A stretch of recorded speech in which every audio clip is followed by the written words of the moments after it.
melanjutkan kembali pembahasan latihan soal OSNK Mapel IPS jenjang SD tahun 2025.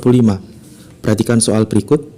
Peran ulama dalam kehidupan masyarakat pada masa kerajaan Islam mencakup hal-hal berikut, kecuali pembahasannya sebagai berikut.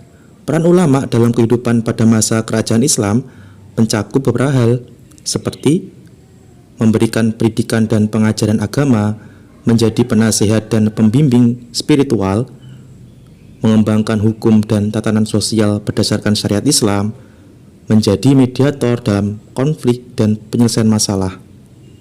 Maka jawaban yang tepat untuk soal ini adalah C. Menjadi perantara antara manusia dan dewa. Soal berikutnya, salah satu alasan mengapa kerajaan Islam seperti Demak cepat berkembang adalah pembahasannya sebagai berikut. Alasan utama yaitu karena letaknya strategis.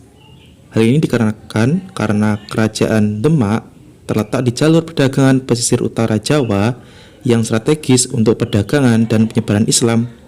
Lokasi ini memungkinkan Demak untuk mengontrol jalur perdagangan laut, berinteraksi dengan pedagang dan pelaut dari berbagai wilayah, dan menyebarkan Islam ke berbagai daerah.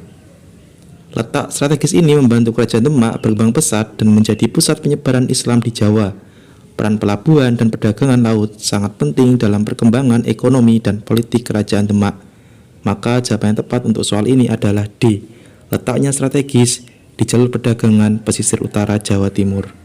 Soal berikutnya, salah satu tokoh penyebar Islam di Pulau Jawa yang terkenal dengan dakwah budayanya adalah pembahasannya sebagai berikut. Salah satu tokoh Islam di Pulau Jawa yang terkenal dengan budayanya adalah Sunan Kalijaga.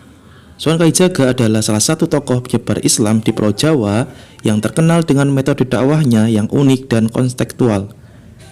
Beliau menggunakan budaya dan kesenian lokal untuk menyebarkan ajaran Islam sehingga membuatnya lebih mudah diterima oleh masyarakat Jawa. Sunan Kalijaga dikenal karena pendekatannya yang toleran dan bijaksana serta kemampuannya dalam mengadaptasi ajaran Islam dengan budaya lokal. Beliau sering menggunakan wayang, gamelan, dan cerita rakyat untuk menyampaikan pesan-pesan Islam.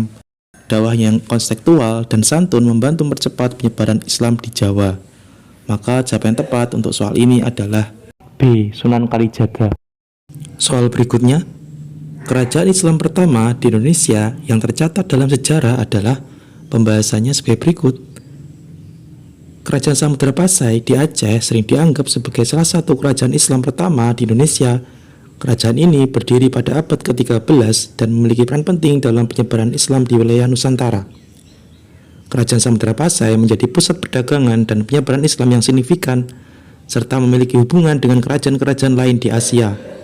Kerajaan ini juga terkenal karena peranannya dalam mengembangkan sistem pemerintahan dan hukum berdasarkan ajaran Islam.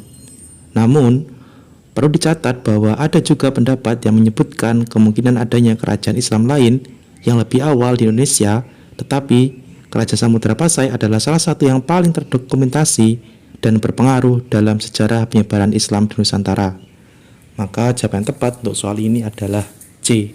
Kerajaan Samudra Pasai. Soal berikutnya, proses Islamisasi di Nusantara menunjukkan bahwa Islam mudah diterima masyarakat karena pembahasannya sebagai berikut.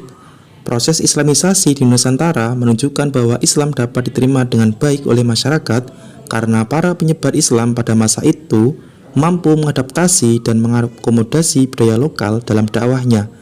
Mereka tidak memaksakan budaya luar untuk menggantikan budaya lokal, melainkan menyelaraskan ajaran Islam dengan nilai-nilai dan tradisi yang sudah ada di masyarakat.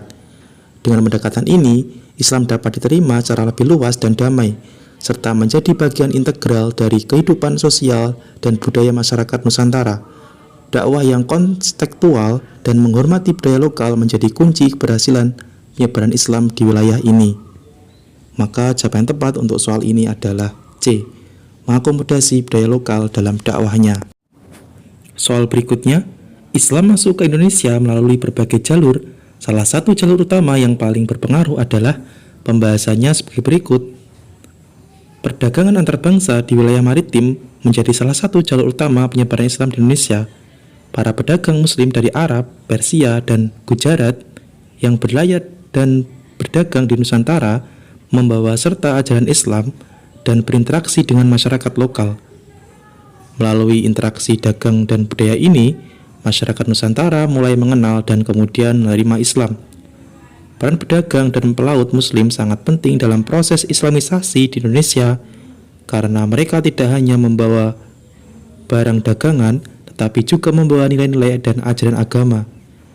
Jalur perdagangan maritim memungkinkan penyebaran Islam berlangsung secara lebih luas dan cepat di berbagai wilayah Nusantara.